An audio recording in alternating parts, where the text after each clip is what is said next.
어린 시기에 교육의 목적이라는 게 따로 있다는 거예요. 미술은 짱이죠.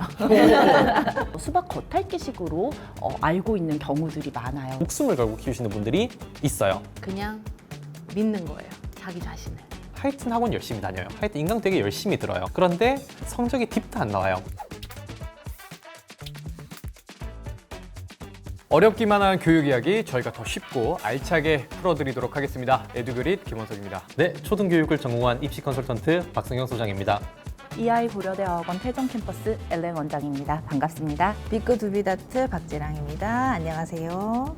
태전동에서 하연과학을 운영하고 있는 한정혜라고 합니다. 반갑습니다. 네, 오늘도 이렇게 초등교육 전문가분들 모시고 재밌게 교육 이야기 풀어갈 건데요. 먼저 저희 앞쪽에 보시면 정말 이제 스타벅스, 에비앙 이렇게 또 과자까지 저희 협찬이 하나도 들어오지 않아서 저희가 사비를 들여서 이렇게 구매를 했습니다. 저희 항상 열려있다, 에듀그릿은 항상 열려있다라는 거 좀 이렇게 지역에 계신 분들 십시일반해서 좋은 컨텐츠 만들 수 있도록 해주시면 좋을 것 같고, 다들 초등 전문가 분들 모셨는데 아무래도 그런 게 있는 것 같아요. 초등학교 때는 아이들이 주도적으로 학습을 못 하잖아요. 그러다 보니까 부모들이 관여하거나 교육시키는 경우가 굉장히 많은데, 그런 경우에서 부모들이 아직 좀 모르고 있는 그들만의 착각, 어떤 부분들이 있을까? 또 굉장히 많은 학부모들을 만나고 계시니까 어떤 게 있어요? 제가 경험했을 때는 초중학생 때 너무 열심히 시킨 나머지 고등학교를 가면 우리 아이가 무조건 잘할 것 같다는 믿음과 어떻게 보면 신앙을 가지신 분들이 좀 계세요. 초중학생 때 선행을 많이 당기고 있는 친구들도 있고, 아니면 고등학교 공부를 한다고 중학교를 좀 놓고 있는 친구들도 있고 하기 때문에 생각보다 고등학교 가면 성적대가 많이 밀리거든요. 선행이라고 하는 게 최고난도의 문제까지 가지 않고 중난이도 문제까지 다루는 경우가 많기 때문에 우리 아이가 고3 수학까지 다 했다고 한들 막상 고등학교를 들어가면 수학이 반에서 3등, 4등 하는 케이스 엄청나게 많이 생기고, 거기에 충격을 받아서 머리를 부여매고 상담을 정말 많이 들어오세요. 그런 부분들이 아마 가장 큰 착각이 아닐까. 그래서 너무 내가 선행을 많이 시켰기 때문에 무조건 잘할 것이다라는 그 어떤 신앙을 좀 내려놓고 주변의 객관적인 전문가들에게 평가를 받아봐야 고등학교의 실질적인 기대 성적이 좀 나오지 않을까라는 부분들 좀 말씀드리고 싶습니다. 지금 케이스가 지금 초등학교 얘기를 하고 있었는데 그 고등학교까지 선행을 칩니까? 대치 얘기인가요? 대치 기준으로 보면 주요 교과는 6년, 7년 선행 정도는 있기는 있죠. 3년 선행 정도는 표준으로 보시는 것 같아요. 옛날에 좀 이슈가 됐던 게 3년 선행을 하지 않으면 들어갈 반이 없어서 대형 학원을 못 들어간다는 게 좀 이슈가 됐었고, 그리고 코로나 시기를 거치면서 학교 교육을 받기 힘들어지고 그 힘이 사교육으로 몰리면서 좀 6, 7년 같은 고도 선행도 많이 생겨난 부분들이 보이는데, 보편은 아닌 것 같고요. 한 3, 4년 정도가 굉장히 보편적인 상위권 아이들의 속도고, 욕심 좀 부리시면 6, 7년도 한다 정도로 생각하시면 될 것 같습니다. 지금 소장님께서 말씀해 주신 거는 초등학교 때 열심히 시켜놨으니까 중고등학교 올라가서도 애는 잘할 것이다 라는 게 좀 착각이다 라고 말씀을 해주셨고, 학부모들 많이 만나실 텐데 어떤 오해가 있어요? 소장님 말씀이랑 좀 비슷한 맥락일 수도 있을 것 같은데요. 영어는 아무래도 주요 교과다 보니까 일찍부터 시작을 하시는데, 그 시작한 시기부터 지금까지 학습한 기간과 아이 실력이 비례한다 라고 착각을 많이 하시는 것 같아요. 근데 안타깝게도 그런 경우보다 그렇지 않은 경우가 많은데, 이것은 효율적으로 아니면 내용을 소장님 말씀처럼 잘 채워서 학습을 진행하지 않은 경우에 좀 일어나는 일이기도 합니다. 그래서 초등 시기에는 너무 제 의견이긴 하지만 선행으로 앞서 달려나가는 것도 중요하겠지만, 그것보다는 좀 더 심화를 좀 하면 어떨까 하고 권해드리고 싶습니다. 그러면 학부모들이 진도 나가는 거에 좀 급급하다 말씀을 좀 하시는. 네, 뭐 보통 3년 정도 했다라고 하면 초등학생인데 중학교 2학년 과정까지 하고 왔어요 했는데, 실제로 테스트를 해보면 그렇지 않은 경우가 많고, 수박 겉핥기식으로 알고 있는 경우들이 많아요. 예를 들면 문법으로 했을 때 뭐 현재 완료라든지 이런 이름은 들어봤는데 사실 이걸 어떻게 쓰는지 이런 것도 좀 모르는 경우도 많고, 그래서 안타깝긴 합니다. 그걸 다시 이제 해줘야 되는 경우들이 생기긴 해요. 그러면 이번에는 예체능 쪽으로 좀 궁금한데 미술 쪽은 어떠세요? 미술 쪽은 지금 두 분이서 말씀하신 그 선행 말씀하셨잖아요. 미술은 선행이 이루어져야 돼요. 오, 그래요? 네, 어머님들이 착각을 하시는데, 중학교 1학년 입학하면서 미술학원을 등록을 하면 무조건 그림을 뚝딱 잘 그린다 라는 착각을 하시는데, 미술은 어느 정도의 창의력이 기반이 되어야 되고, 그다음에 그 창의력이 생각하는 것과 그림과 그다음에 입체 표현이라는 부분, 그 부분이 통합이 되어야 되는데, 그 부분은 5세에서 7세까지 선행이 이루어져야지만 초등학교 때 꽃을 피울 수 있거든요. 그렇기 때문에 미술은 두 분이 말씀하시는 것과 반대로 선행이 이루어져야 됩니다. 미리 하고 와라. 그렇죠. 그러면 과학 쪽도 뭐 있을까요? 네, 저는 일단 우선은 과학에는 한정 짓지 않고 부모님들이 조금 오해를 하시는 게 저도 학부모의 입장에서 아이를 키우고 있는데 학원을 보내면 우리 아이가 만사 오케이 다 될 것 같다. 학원 보냈으니까 됐어. 잘할 거야. 근데 항상 학원을 보냈다고 해서 우리 아이가 학부모님들 아니면 그 학생 자체가 원하는 만큼 결과가 안 나올 수도 있잖아요. 그 이후에 이제 수반되는 많은 과정들이 있는데 그거에는 조금 소홀한 부분이 없지 않나라고 생각을 한번 해봅니다. 그러니까 학원에 맡겨놓고 어느 정도 책임을 좀 이렇게 넘기는 그런 경향도 없지 않아 있어요. 왜 저도 마찬가지로요. 그렇다면 그런 거 기억하실지 모르겠어요. 우리 그 초등학교 때 우리가 또 어떻게 공부를 했었는지 초등학교 때 공부를 잘하신 편이었어요? 아니면? 저는 초등학교 때 공부를 별로 못했죠. 저는 이제 잘했던 케이스는 아니었고요. 저는 이제 완전 시골학교 출신이라서 전 공부를 많이 한 편에 속하진 않아요. 전 즐겁게 놀았던 케이스고 전 굉장히 늦게 공부를 시작을 했습니다. 몇 살 때부터? 제가 18살 때부터 했죠. 그러니까 천재인가요? 네? 저는 교육적 환경이 특이해요. 저 중학교도 한번 자퇴를 했고 고등학교도 한번 자퇴를 했기 때문에 두 번째 고등학교 입학한 18살 때부터 공부를 시작했고 저는 일반적인 케이스로 보시면 안 될 것 같고요. 그걸 넘어서서 이제 스테레오 타입으로 보면 공부를 언제부터 해야 되는가라고 보면 세 가지로 나뉘는 것 같아요. 정서라는 걸 형성하기 전에 자연스럽게 학원에 녹아들게 만들고 싶다고 하면 4세에서 5세부터 학원을 그리고 그 정도는 아니고 우리 아이가 어느 정도 자기의 삶을 인지하고 있을 때 학원을 선택적으로 보내고 싶다라고 하면 통상 한 초등학교 3, 4학년 때부터 가야 밀리지 않는다라고 느낄 것 같고 적어도 고등학교 가서 제대로 승부를 보게 하고 싶다라고 하면 한 중학교 때부터 보내야 하는 거 아닌가라고 저는 개인적으로 생각을 좀 합니다. 학원을 좀 다녀야 되는 그런 적기 뭐 이런 게 있을까요? 어려운 질문이네요. 우리 아이들마다 조금 다르기는 해요. 어떤 친구들은 정말 언어니까 일찍 시작해 주시는 만큼 일단 보장되는 한 가지는 발음이 보장이 됩니다. 내가 뭘 아이에게 물려주고 싶은가, 무엇을 잡게 해주고 싶은가를 일단 우선으로 생각을 하시면 조금 더 편하실 것 같고요. 경험을 해보게 하는 건 좋으나 너무 하기 싫은 아이를 억지로 끌어다 앉혀서 엄마 욕심에 가시는 건 약간 지양하셔야 되는 부분이 아닌가라고 생각을 합니다. 학원 원장 같지 않나요? 근데 그 어렸을 때부터 일찍 해야 혀가 좀 안 굳고 빨리 된다는 얘기는 많이 들었는데 그런 게 적용이 진짜 되는 거예요? 이 한국어를 쓰는 거랑 영어를 쓰는 것은 근육을 다르게 활용을 해요. 혀 근육, 턱 근육, 그리고 목 근육이 다 다르게 작용을 하기 때문에 저 같은 경우도 이번에 명절 연휴가 길었잖아요. 저는 원에서 이제 영어로 100% 거의 100% 생활을 하다 보니 갑자기 한국말을 5일을 쓰다가 영어를 쓰려니까 근육이 여기 턱이 엄청 아파요. 근육을 다르게 쓰기 때문에 아이들이 어릴 때부터 근육이 굳어지기 전부터 해주시면 훨씬 발음 효과에 좋습니다. 영어하고 자녀 보내고 계시죠? 둘째는 5살부터 영어 목적이 아니라 일하는 엄마 기다리는 목적으로 다니기 시작했고요. 첫째는 본인이 원해서 1학년 때부터 다니기 시작했어요. 근데 요즘 아이들이 영어 미디어에 대한 노출도 그렇고 해서 저는 과학 수업을 하다 보니까 일단 초중 과학까지는 영어를 쓸 일이 별로 없는데 뭐 예를 들어서 지구의 반지름이라든지 달의 반지름 구하기 할 때 수학 공식이 나오긴 해요. 근데 이제 우리 때로 하면 파이 r 제곱 이렇게 하는데 아이들 발음이 파이 r 제곱 막 이러니까 얼? 근데 R을 요즘엔 얼이라고 하는구나. 아이들 수준 자체가 굉장히 높아진 것 같아요. 라떼는 아닌 것 같아요. 그래서 이게 라떼 아까 말씀하셨잖아요. 라떼는 그런 교육을 안 받았잖아요. 근데 이제 우리가 아이를 교육을 해야 되는데 괴리가 좀 있더라고요. 내가 받았던 교육대로 애를 가르쳐서 잘 되면 모르겠어. 내가 막 서울대 뭐 연고대 나와가지고 진짜 막 좀 잘 돼서 애를 그런 식으로 교육하면 모르겠는데 성공 과도를 몰랐던 부모가 아이를 좀 가르치려고 하다 보니까 그 어긋나는 것들도 좀 있을 것 같은데 그렇다면 그 좀 이제 그 과목 편중을 어떤 비중 초등학교 이제 저학년 기준으로 주로 어떻게 하는지 대치 쪽도 궁금하고 보편적으로 좀 하는 것도 궁금하거든요. 그러니까 사실 초등에서 교육을 받는다고 하는 건 선행이 중심이 될 수밖에 없기 때문에 선행이 중심이 된다고 하면 어떤 주요 교과들 그러니까 국영수 그런데 국어 같은 경우는 사실 교육을 많이 시키는 과목은 사실 아니다 보니 영수 중심으로 뽑아가고 아이가 지치지 않도록 예체능 정도를 잘 넣어주는 게 일반적인 밸런스죠. 그런데 문제는 어린 시기에 교육의 목적이라는 게 따로 있다는 거예요.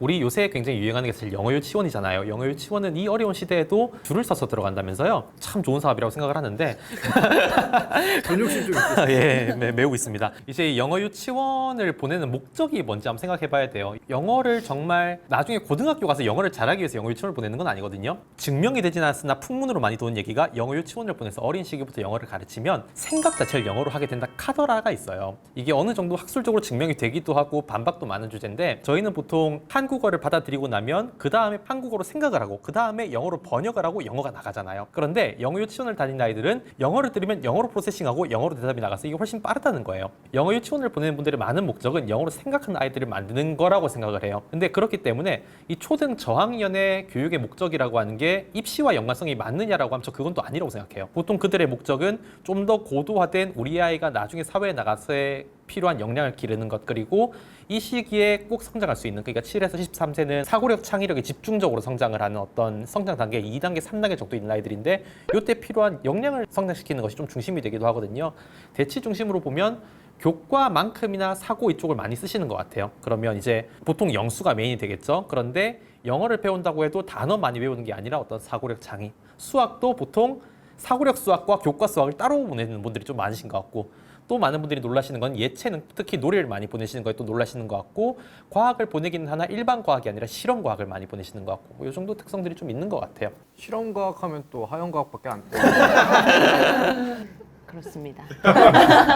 그래서 아마 초등 과학 교과를 보내시는 분들의 마음도 우리 아이가 이걸 지금 당장 잘해서 고등학교 혹은 중학교에 높은 내신 성적을 받는 게 목적이 되는 것도 있겠지만, 저는 있다고 하면 영재학교나 아니면 이제 사립중학교를 보내시는 분들의 목적도 있겠으나 그거에 더 앞서서 그냥 우리 아이가 즐겁게 자라나고 사고력과 창의력이 풍부한 과학 창의형 인재로 자라나는데도 그 좀 목적이 있을 것 같아요. 네, 목적이 있죠. 대치동이 아니잖아요. 대치동이 아닌 이 동네에서 그래도 과학문을 두드려 주시는 학부모님들 아니면 학생들을 보면 어느 정도 뭐 본인의 의지도 충분히 있고 공부하고자 하는 의지가 충분히 있는 친구들이에요. 과학이다 보니까 우리 주변에서 일어나는 모든 일들에 대해 호기심이 많고 이제 그거를 학교 과학으로는 충족이 되지 않으니까 이제 실험실에 와서 직접 실험을 하고 알아가고 그 기쁨을 맛보려고 오는 그런 친구들이 많이 문을 두드리고 있죠. 전 여기서 한번 또 짚어보고 가고 싶은 거는 잘 사는 지역으로 갈수록, 그러니까 학구열이 뛰어난 지역으로 갈수록 초등의 학원들이 교과보다는 창의사고 중심이 되는 경향이 분명히 있어요. 저학년일 때. 네, 초등일 때. 초등 고학년부터는 교과의 시장이죠. 원장님 또 보시면 이 아이를 보면 이 아이가 전국에 이제 한 3,400개 되지 않나요? 네, 맞습니다. 굉장히 많이 들어서 굉장히 부러운 브랜드인데 전욕심 좀 줄이세요. 근데 굉장히 부러운 브랜드인데 보면 이제 이 아이도 굉장히 잘 사는 학군으로 갈수록 사고력과 관련된 교육을 많이 시키는 것 같고요. 오히려 조금 비학군지로 갈수록 원장님들이 교과 욕심이 좀 많으신 것 같아요. 그게 좀 뚜렷하게 보이더라고요. 여긴 이제 좀 교육열이 있는 학군이니까 경기도는 아마 그렇기 때문에 이제 원장님도 과학을 좀 그렇게 하시는 게 아닌가.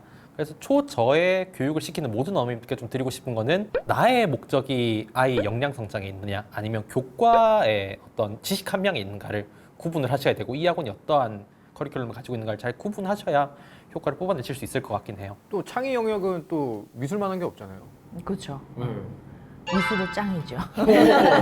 고자도 이제 그런 부분도 이제 커리큘럼에 들어간 걸로 알고 있는데 그런 부분들이 자극하기에 좋나요? 뭐 어떤지. 아무래도 제가 아까 말씀드린 그 선행, 미술의 선행은 5세에서 7세란 말이에요.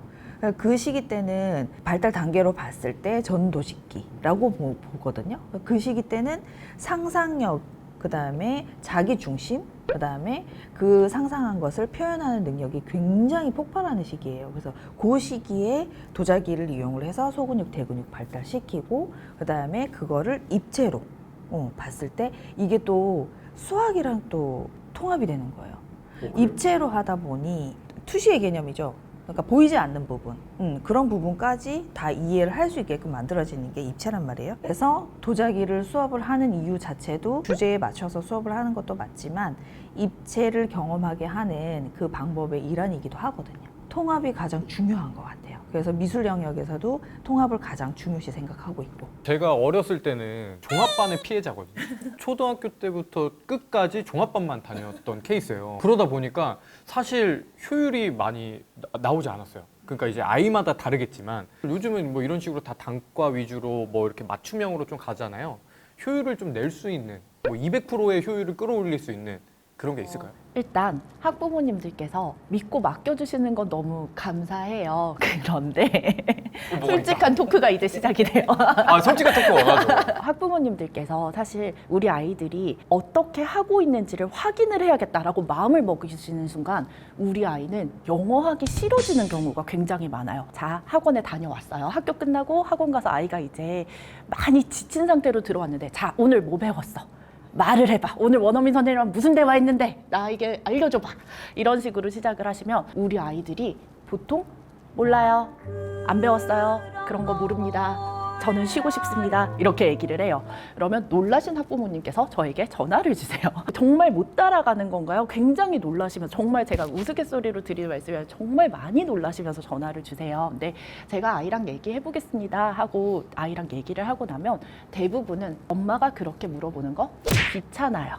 가 대부분이에요. 이제 아이들의 자아의식이 강해지면서 엄마가 나 일거수일투족에 이렇게 침범하는 걸 좀 못 견뎌하는 친구들이 좀 더 비율적으로 많아지지 않았나라는 생각이 들고요. 학부모님들께서 어학원을 진짜 200% 활용을 하시려면 사실 이런 매일매일의 과정도 너무 중요하겠지만 아이를 좀 믿고 기다리셨다가 아이의 학습 상태는 학원이나 아니면 학원의 담당자 분과 좀 통화를 하셔서 아니면 내원을 하셔서 상담을 받아보시고 가정에서도 같이 백업을 해주시면 정말 학원을 200% 활용하시게 되지 않을까 생각합니다. 저희는 소통을 해야 아이들이 실력이 늘어요. 아이들이 작품을 가지고 가면 그거를 전시를 해주시고 오자마자 오 이렇게 해서 반응과 그다음에 칭찬, 그다음에 격려 플러스 어떤 내용이야? 이 안에 어떤 이야기가 담겨 있어? 라고 물어보시면 아이들 입에서 머릿속에서 생각하던 것들이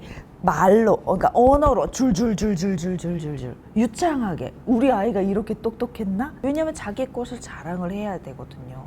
사람이 기본적으로는 내가 잘났어. 자기 효능감.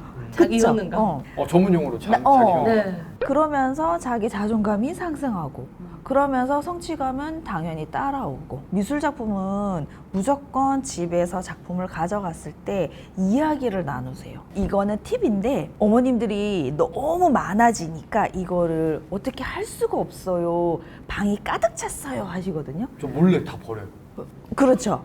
몰래 버리시면 안 돼요. 안 돼요? 아예 이거 버리실 때도 아이들한테 이야기하면서 여기 있는 공간을 비워야지만 너의 그 작품을 또 전시를 할 수가 있어. 그 다음에 처분을 하시면 처분하기 전에 사진을 다 찍으세요. 이케아에 가면 여러 프레임이 담겨있는 커다란 액자가 있어요. 그래서 거기에 하나하나씩 담아주면서 걸어주시는 거예요. 그러면 아이들이 이제 그 작품에 대한 기억도 남고 그다음에 이야기가 또 이어질 수 있어요. 아 몰래 버리면 안 됐구나. 몰래 버리면 안 돼요. 아니 너무 버리고 싶게끔 그 팽개치고 막 그 알잖아요. 관심을 안 주니까 하고 오면. 그러다 꼭 버리면 찾아요. 그쵸. 버리면 찾아. 근데 저 그것도 있어요. 미술은 좀 일찍 시작하면 좋다고 그랬잖아요. 둘째가 4살인데 막 이렇게 해놓고 이게 엄마 아빠야 라고 했을 때 그 리액션 어떻게 해야 돼요? 어머, 여기 아빠가 어디 있는 거야? 아빠가 어떤 표정이야? 아빠가 지금 뭘 하고 있는 거야? 이런 식으로 질문을 계속 해주셔야 돼요. 소통 말씀해 주셨는데 소통이 잘 되는 가정 환경, 요 환경이 일단 있는 집이라면 일단 아이가 느끼는 그 정서적 안정 있잖아요. 그 전 정서 지능을 되게 높게 보거든요. 그래서 가르치는 원장이긴 하지만 저도 학부모로서 그게 근데 참 어려워요. 그 아이와 정서적 유대감을 항상 가지고 충분한 시간을 가지고 소통을 한다는 게 어려운데 그래도 이거를 학부모님들이 어느 정도 인지를 하고 우리 아이랑 소통을 해줘야 된다는 거. 이 아이가 한 명의 어른으로 성장할 때 가족 안에서 사랑받고 있는 난 참 괜찮은 존재야라고 느끼는 거. 이거 되게 중요한 것 같아요. 이거를 이제 교육학에서는 듀이가 딱 그 워딩으로 풀어 설명한 내용이 있어요. 아 듀이? 듀이는 이제 어쨌든 가장 유명한 교육학자 중에 한 명인데 아 교육학자였나요? 아셨나 봐요? 저 가수인 줄 알았어요. 존 듀이라고 있어요. 이제 한 100년 전쯤에 이제 교육학자인데 우리 교육이 발생하게 된 기원이 사실은 이 인류의 문화의 전승이라는 거죠.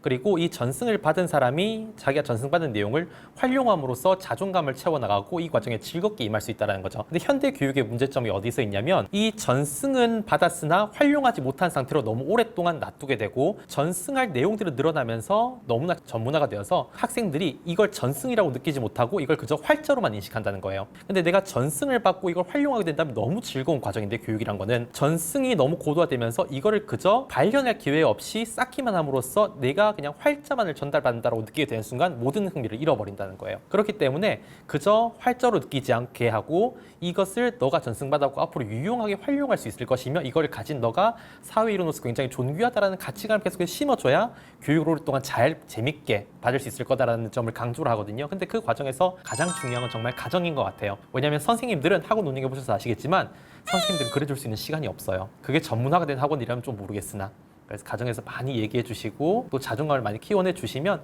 정말 앞으로 이 교육을 이끌어 나가는 데 있어서 어지간한 학원보다 부모님의 역할이 더 가치 있게 쓸 수 있을 것 같아요. 그러면 소통 전문 학원 이런 거 별로예요?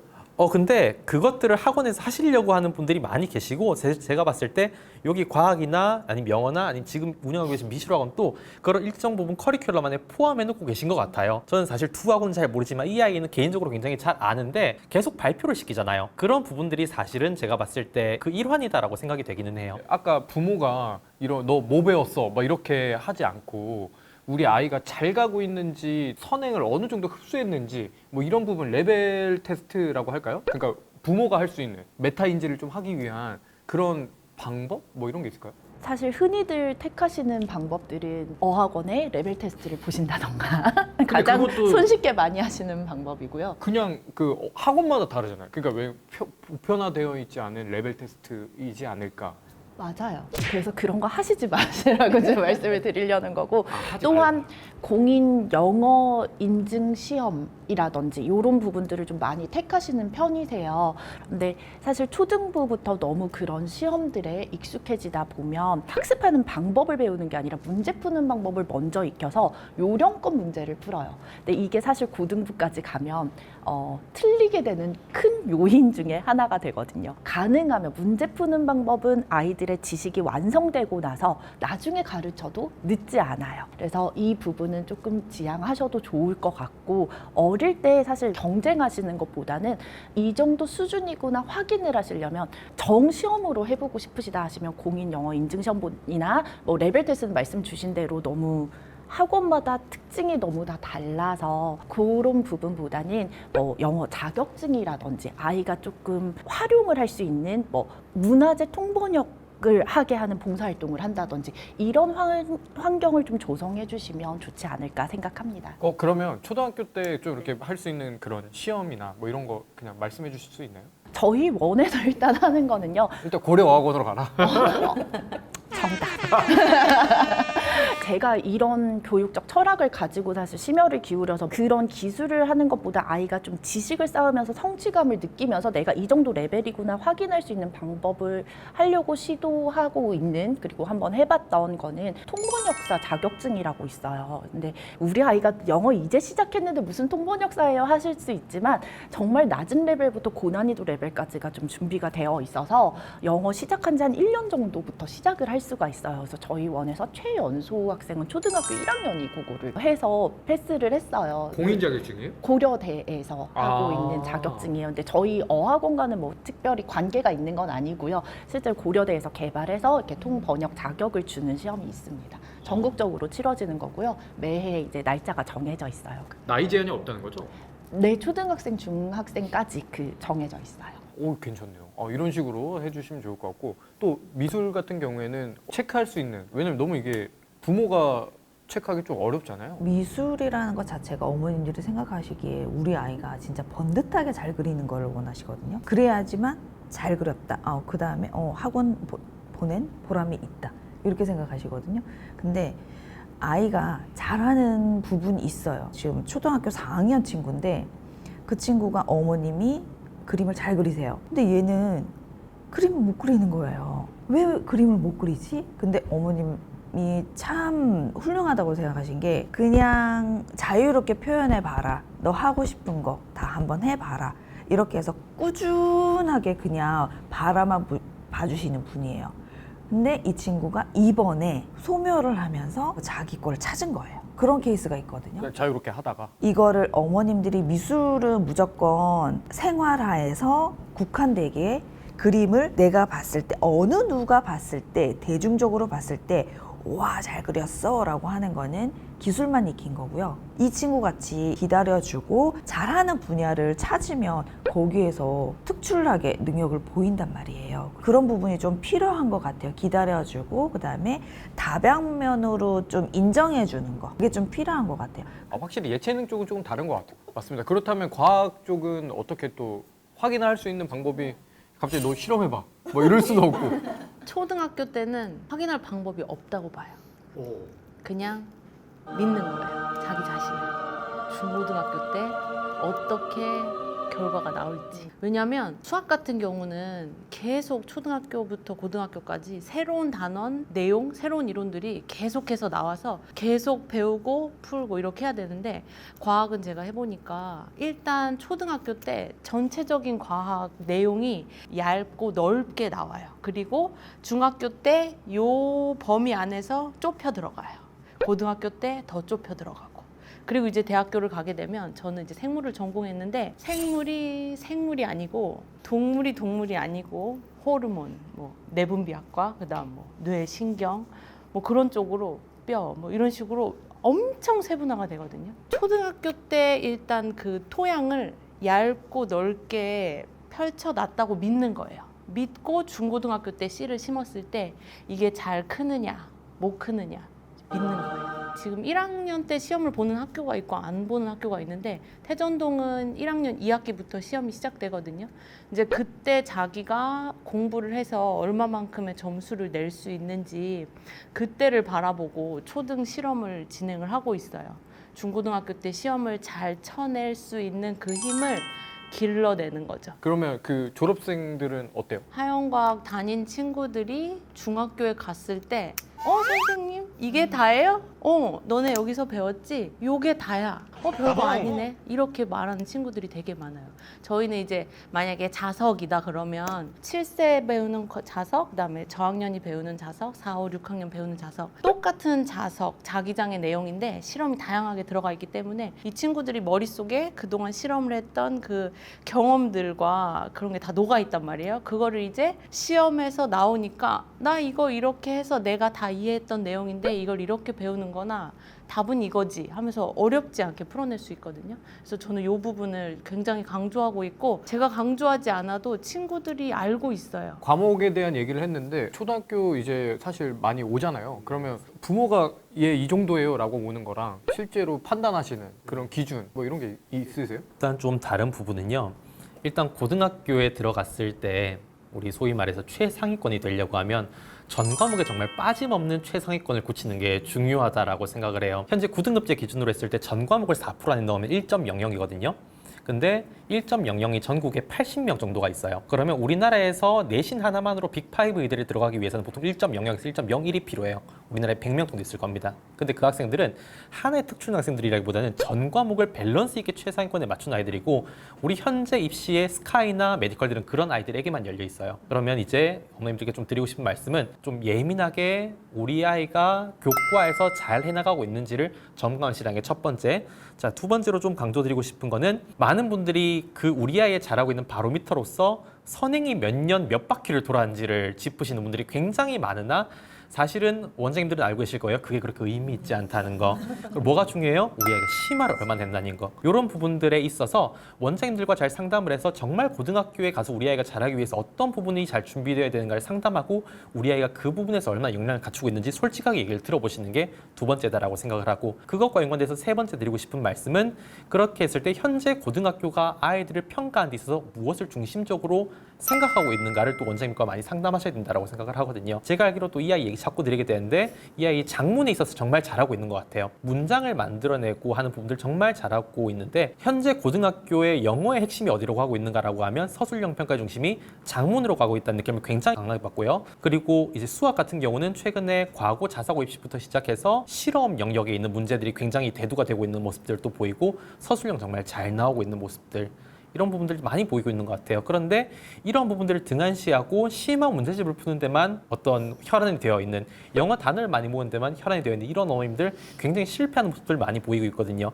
단순히 우리 아이가 잘하고 있는지를 평가하는 게 현재 잘하고 있는 것에서 넘어서서 우리 학원에서 잘하고 있는 것을 넘어서서 고등학교의 핵심적 평가 역량이 어디로 이행하고 있고 우리 아이가 거기에 얼마나 맞춤 교육을 받고 있는가 정말 예민하게 받아들이셔야 되는 문제겠다 정도만 좀 짚어서 넘어가면 좋을 것 같습니다. 그럼 이 아이를 보내야 되나요? 근데 저는 사실 이 아이 차리실 거죠? 예? 근데 굉장히 절친한 분들이 많이 하고 계셔서 많이 듣는데요. 근데 사실 저도 이제 중고등 영어학원을 하나 하고 있어요. 근데 인근 EI에서 넘어오는 아이들의 성과가 사실 너무 좋았거든요. 좀 자꾸 좋게 말씀드리게 되는. 자, 이번에는 숙제, 순공 시간이라고 하잖아요. 우리 아이들의 순공 시간이 그러니까 숙제로 채워지느냐 아니면 뭐 숙제에 도움이 되느냐 뭐 이런 얘기들이 굉장히 많아요. 뭐 그러다 보니까 절대적인 시간들 아니면 뭐 숙제가 많은 게 좋은지 안 좋은지 뭐 그 의견에 대해서 한번 말씀 먼저 해주시죠. 저는 많은 학원을 다니는 것보다 많은 숙제를 하는 게 훨씬 더 학습에 중요하다라고 생각을 하는 사람이에요. 왜냐면 고등학생쯤 되면 많이 보이는 케이스가 하여튼 학원 열심히 다녀요. 하여튼 인강 되게 열심히 들어요. 그런데 성적이 딥도 안 나와요. 가만히 보면 얘가 인강을 듣고 있는 걸 살짝 보고 있으면 집중을 30%좀 하는 것 같아요. 70%는 딴 데가 있어요. 그러니까 학원이라고 하는 존재는 좀 떠먹여주는 존재에 가깝고 물론 최근의 학원들은 굉장히 고도화돼서 학생의 집중을 실시간으로 체크하는 많은 요소들을 집어넣고 있지만 그럼에도 불구하고 혼자서 공부할 때보다는 뇌의 가동률 자체가 훨씬 낮은 편이고 근데 숙제라고 하는 것들은 이제 목표를 향해서 강하게 집중을 하는 이 시간들이란 말이죠. 그렇기 때문에 어쨌든 저는 숙제를 굉장히 중요하게 생각한다. 특히 저는 굉장히 중요하게 생각하는 두 번째 이유는 이 숙제를 잘하는 학생들이 고등학교 갔을 때 자기주도가 굉장히 잘 되는 편이더라. 고등학교 2학년, 3학년이 되면 내신 최상위권일수록 학원을 많이 끊어요, 사실. 왜냐면 그때가 되면 내가 공부만 확실히 잡혀 있으면 일반고는 암기이기 때문에 내 혼자 하는 게 학원에 도움을 받는 것보다 훨씬 더 훌륭하고 학원에서 그냥 과제 정도만 받아서 혼자 하는 경우가 많기 때문에 그래서 초등학생을 뛰어넘어 중고등학생까지 간다고 했을 땐 숙제에 대한 태도가 잘 잡혀 있고 그를 통해서 자기주도가 잘 된 아이로 키우는 게 정말 중요하다는 부분 좀 말씀드리고 싶어요. 그래서 숙제 양은 어떻게 좀 하시는 편이세요? 어학원도 숙제가 좀 있나요? 할 말이 많습니다. 오! 저희 숙제가 많다는 사람도 있고 적다는 분들도 계세요. 저희는 일단 학원 특성 자체가 영어로 사고를 하게 하고 영어로 글을 쓰게 하는데 이 사고하는 과정에 시간이 많이 걸리고 좀 힘들어하는 친구들은 숙제 시간이 굉장히 오래 걸리는 편이고요. 그게 아니고 좀 거기에 익숙해진 친구들은 금방금방 좀 하는 편이에요. 학원 업계에 영어 업계에 불문율은 아이들이 숙제를 못 해오는 이유는 수학학원 숙제가 많아서 그렇대요. 불문율이에요. 100%예요. 너 숙제 왜 안 해왔어? 선생님 수학 숙제가요 20장이 나왔어요 이래요. 근데 수학학원 원장님께 제가 여쭤봤거든요. 거기선 영어학원 숙제가 그렇게 많대요. 단어도 외워야 되고 뭐도 풀어야 되고 써야 되고 뭐가 많대요. 이 숙제가 사실 양이 어느 정도 있어야 되는 건 맞는데 굉장히 학부모님들께서 좀 주의해서 봐주셨으면 하는 부분은 우리 아이가 소파에서 핸드폰 들고 누워있으면 마음이 그렇게 불편해요. 뭐 좀 했으면 좋겠어요. 이 아까운 시간을 이렇게 되신다고요. 그래서 공부를 했으면 좋겠어서 숙제가 많은 곳으로 보내주세요. 그리고 저한테도 그런 부탁 말씀 많이 주세요. 원장님, 우리 아이는 각별히 숙제 좀 많이 해주세요. 이런 말씀을 많이 하세요. 그게 필요한 경우도 있어요. 하지만 여러 가지가 충돌이 되다 보면 사춘기를 겪으면서 모두 다 놓는 무기력증이 오는 그런 친구들도 또 많이 봐요. 그래서 이 모든 걸 잘 하기 위해서 초중등 때는 또 아까 소장님 말씀하신 대로 고등학교 가서 좋은 성적을 내고 아이가 입시나 사회생활에 좀 성공적으로 발을 딛기 위해서는 효율적으로 우리 아이에게 예습 복습 필요한 숙제를 얼마나 효과적으로 잘 내는지를 좀 판단을 해보셔야 할 것 같고 공부 시간이 많다고 해서 순공 시간이 많은 건 아니니 이것도 저는 초시계로 좀 재보라고 해요. 그런 장치들도 좀 필요할 것 같고 또 하나는 이 많은 것들을 핸들링 할 수 있는 멘탈과 계획 짜는 습관은 무조건 좀 시작을 초등학교 늦어도 고학년 때는 시작을 하셨으면 하는 바람이에요. 빠르면 빠를수록 좋겠네요. 네. 계획 짜는 거는 사실 누가 알려줄 수 있는 것도 아니고 중등부 친구들이 요즘에 뭐에 많이 지쳐하냐면 수행평가가 과목별로 나와요. 근데 내신 시험도 본대요.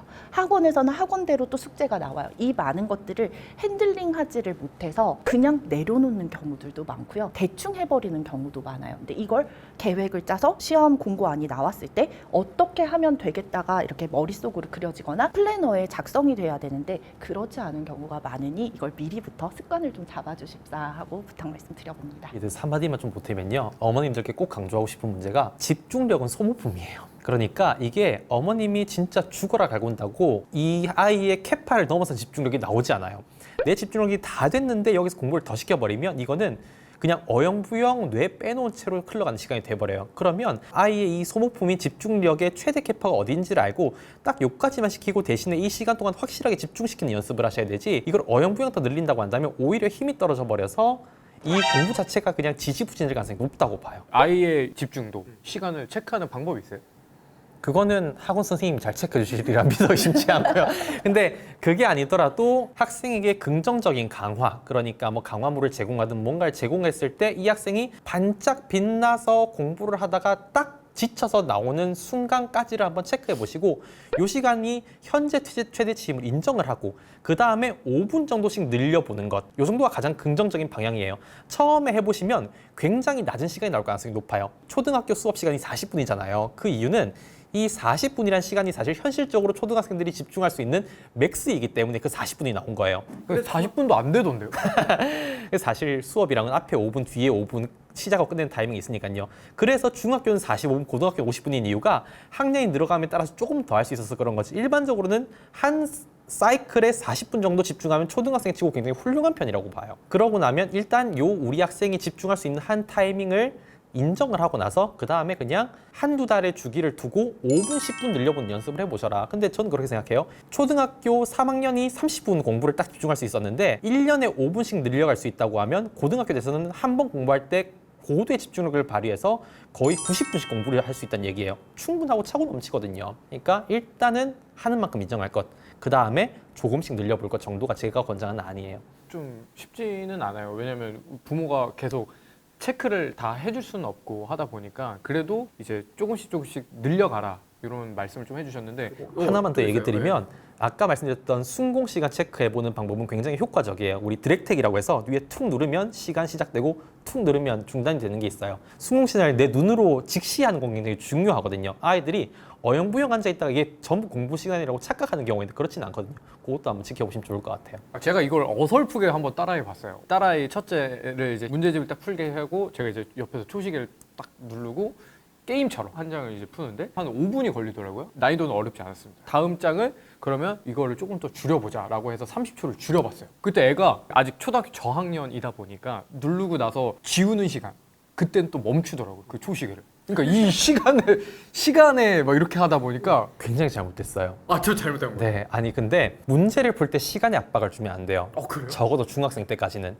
이 자리를 빌어서 죄송하다는 말씀. 이게 제가 말했던 그 부모의 착각이다. 이게 어설프게 아빠의 착각. 아빠가 미안하다. 아빠가 미안. 저도 왜냐면 어디서 본 건 있어서 뭔가 이거를 좀 집중 시간을 딱 하려고 했는데 실패했네요. 초등학생 때까지는 우리 문제를 푸는 방식 원장님 다 동의하실 텐데 용례로 풀 수 있고 사고력으로 풀 수 있어요. 모든 문제를 푸는 방식은 두 가지예요. 용례로 푼다고 하는 거는 내가 봤던 문제이기 때문에 빠르게 접근할 수 있어서 그 방식대로 풀어내는 거고, 사고력은 내가 한 번도 보지 못했던 문제이지만 내가 모든 역량을 동원을 해서 가장 합리적인 해결 방식을 찾고 이걸 통해서 풀어나가는 거예요. 근데 고등학교의 최상위권 문제는 절대 용례로 나오지 않아요. 전부 다 사고력으로 나와요. 시간으로 풀어라는 주문을 하는 것부터가 용례를 통해서 풀어라는 주문과 똑같아요. 그래서 어릴 때는 수학을 가르칠 때 가장 중요한 방식이 오히려 한 문제를 30분, 1시간 풀어보는 경험이 무엇보다 중요하다고 표현을 하거든요.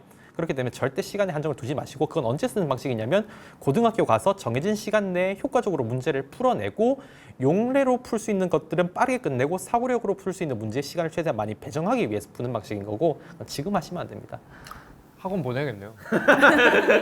제가 그래서 계속 다루고 싶었던 게, 부모들이 이제 관여하다가 또 저처럼 잘못된 어디서 좋은 것만 갖고 와가지고 또 이렇게 접목시키려다가 글러먹는. 한 번 더 위기감을 좀 드리면 더 있나요? 교육 방식을 자주 바꾸는 것도 너무 안 좋아요. 학생은 엄청나게 스트레스를 받아요. 하나의 교육 방식을 꾸준히 적어도 1, 2년 정도 유지를 해보면서 자녀와 대화를 해보셔야 되지, 오늘은 아빠가 이거 가져왔고 내일은 엄마가 이거 가져오고 이러면 아이는 그 방식에 적응도 하기 전에 그냥 흥미를 잃어버려요. 그러니까 적어도 최소한의 철학을 가지고 1년 정도는 하나를 꾸준히 밀어볼 수 있는 방식을 철저하게 착안해서 밀어보고 아이와 대화 충분하게 하시고. 제가 그러면 만약에 이 잘못된 시간 재는 걸 1년 동안 했다. 이럼 얘는 어떻게 되는 겁니까? 그렇죠. 알겠습니다. 일단 수포자가 됩니다. 그렇죠. 오, 아찔하네요. 오, 지금 너무 더워졌어요. 그러니까 또 원장님들과 상담을 많이 하셔야겠죠.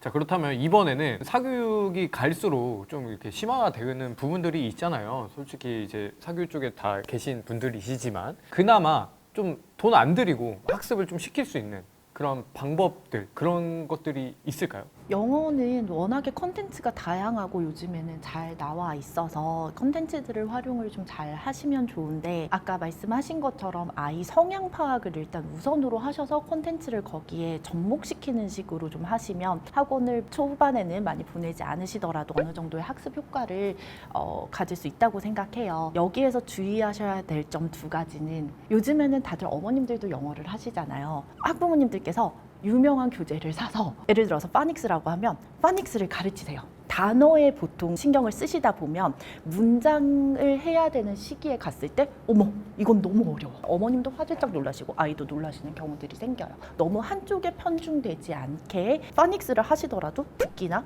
읽기, 말하기, 쓰기를 다 두루두루 보신다든지, 그리고 아이랑 무엇보다도 방출할 시기를 좀 잘 정하셨으면 좋겠어요. 못 가르치겠다라는 시기가 분명히 올 거고, 보통 학원으로 이렇게 보내실 결심들을 하시잖아요. 참고로 저는 유아이지만 제가 안 가르칩니다. 보냅니다. 그래서 좋은 선생님께 맡기고 있어요. 그리고 과학 같은 경우에는 키트를 사서 뭐 해야 되나, 아니면 어떻게 좀 해줄 수 있을까요? 과학은 일단 학부모님들이 편하게 하실 수 있는 게 제일 좋은 과목이라고 생각해요. 왜냐하면 지금 이 자리에 앉아서도 수백 가지, 수천 가지 질문을 할 수 있거든요. 정말 당연한 건데 왜라고 이유를 붙이면 모든 것들이 과학으로 연결이 돼요. 학부모님들이 그걸 조금 활용을 해주셨으면 좋겠어요. 예를 들어서 어제는 그림자에 대해서 배웠는데, 실험을 안 한 친구들은 그림자 크기를 아마 외울 거예요. 어떻게 해야 그림자가 커지는지. 그래서 저는 이제 어머님들께 밤에 누워서 불을 다 끄고 조명을 가지고 이 손놀이를 하다 보면 얘 조명을 움직였을 때랑 손을 움직였을 때랑 그림자 크기가 변하거든요. 그래서 그거를 통해서 친구들이 오 재밌다 하면서 자기도 모르게 체득을 하는 거죠. 그리고 이제 그림자는 왜 생길까 하면 그게 빛의 직진의 증거예요. 빛이 우회전 좌회전을 한다면 그림자가 안 생겨도 되거든요. 근데 빛은 직진하기 때문에 요 뒤로 못 가서 어두운 부분이 생기는 건데, 요것도 외우려면 그래, 빛의 직진의 증거 그림자야 이렇게 외워야 되는데, 우리 친구들은 그거를 그냥 체험하면서 체득을 하는 거죠. 그래서 이 모든 일상생활에서 이제 생활을 하면서 느끼는 모든 것들에 왜를 붙여서 과학적 사고를 할 수 있게끔 조금 도와주시면 어떨까. 정말 공짜로 너무 좋지 않습니까? 저게 이제 교육학적으로 보면 뭐 내재적 동기 강화, 뭐 긍정 강화 이렇게 얘기를 많이 하는데, 일상 속에서 정말 자연스럽게 나와야 되고 어릴 때부터 계속 되어야 되고, 말을 하는 도중에 부모님이 포기하지 않아야 되거든요. 근데 저거를 높은 학년에 부모님이 잘 포기하면서 가끔씩 하면 아빠 또 저러네. 저는 저랑 사이가 멀어질까 봐. 아빠 또 뭐 가르치고 싶나 봐 이렇게 느낄 수 있어요. 요새 아이들은 또 특히 두뇌 회전이 매우 빨라서. 그래서 좀 권하는 바는 이제 자주 어릴 때부터 포기하지 않고 정말로 아빠도 호기심이 있어서 우리 아이와 같이 토론하는 모습으로 함께 해주시면 정말 효과적인 방식이 맞아요. 그렇게 했을 때 많은 부모님들이 이제 외재적 동기라고 해요. 그러니까 나의 밖에 있는 외부적인 물건, 게임 시간 아니면 뭐 먹을 것들, 용돈 같은 것들을 통해서 우리 아이의 학습의 동기를 강화하는 것보다 내 내면의 어떤 것들을 계속해서 얘기하고 싶고자 하는 욕망, 그러니까 내면의 것들을 건드리는 내재적 동기 강화를 통해서 훨씬 더 강력한 학습 동기를 형성할 수 있고, 저게 어떤 교육학적으로 굉장히 유의미한 거 맞아서 꼭 한번 해보시면 좋겠다. 저게 정말로 가정 내에서 효과적인 학습을 할 수 있는 매우 강력한 요인이다라고 좀 말씀을 드리고 싶고요. 또 이제 어쨌든 돈을 들이지 않고 우리 가정에서 할 수 있는 여러 가지 방식이 있다면, 일단 첫 번째로 한자 교육을 어릴 때 가정에서 해보시는 건 정말 유익해요. 근데, 한자요? 네, 한문. 요즘 근데 한자가 많이 없어지지 않았나요? 그런데 이제 한자가 쓰이지 않는 거지, 그럼에도 불구하고 우리가 말을 하고 있는 굉장히 많은 것들이 한자어로 이루어져 있기 때문에 한자를 잘 아는 거는 유익이 있어요. 다만 2000년대 중반부터 해서 한자가 실제로 쓰이는 것들은 많이 사라졌지만 한자어가 남아있기 때문에 제가 권하는 방식은 한자를 쓸 필요는 없다. 뜻과 음만 외우면 된다.